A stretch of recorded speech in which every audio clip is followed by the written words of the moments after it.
I should be আমার হওয়া উচিত, ইউ শুড বি তোমার হওয়া উচিত, উই শুড বি আমাদের হওয়া উচিত, দে শুড বি তাদের হওয়া উচিত, হি শুড বি তার হওয়া উচিত, শি শুড বি তার হওয়া উচিত, ইট শুড বি এটার হওয়া উচিত, দিস শুড বি এটার হওয়া উচিত, দ্যাট শুড বি ওটার হওয়া উচিত, দিস শুড বি এগুলোর হওয়া উচিত, দোজ শুড বি ওগুলোর হওয়া উচিত, রিফাত শুড বি রিফাতের হওয়া উচিত, মাই ব্রাদার শুড বি আমার ভাইয়ের হওয়া উচিত, বাংলাদেশ শুড বি বাংলাদেশের হওয়া উচিত।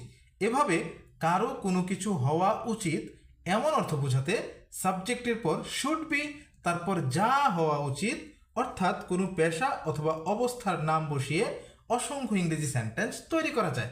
যেমন আই শুড বি, এরপর এখান থেকে যেই শব্দটি বসিয়ে দেব সেই অনুযায়ী বাংলা অর্থ হয়ে যাবে।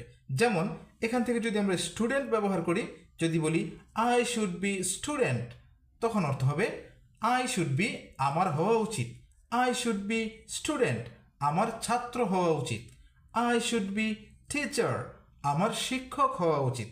আবার যদি এখান থেকে বলি ইউ শুড বি তোমার হওয়া উচিত, ইউ শুড বি স্মার্ট তোমার স্মার্ট হওয়া উচিত, ইউ শুড বি অনেস্ট তোমার সৎ হওয়া উচিত।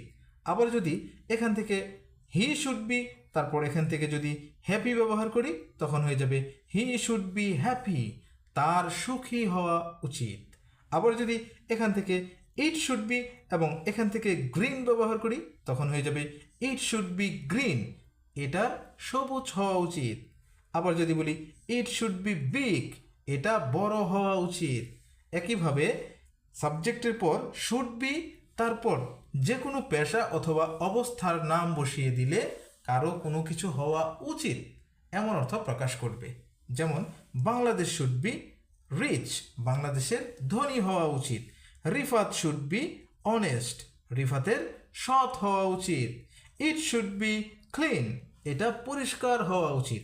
এভাবে কারো কোনো কিছু হওয়া উচিত এমন অর্থ বোঝানোর জন্য সাবজেক্টের পর শুড বি তারপর যা হওয়া উচিত সেই শব্দটি বসিয়ে অসংখ্য ইংরেজি সেন্টেন্স তৈরি করা যায়।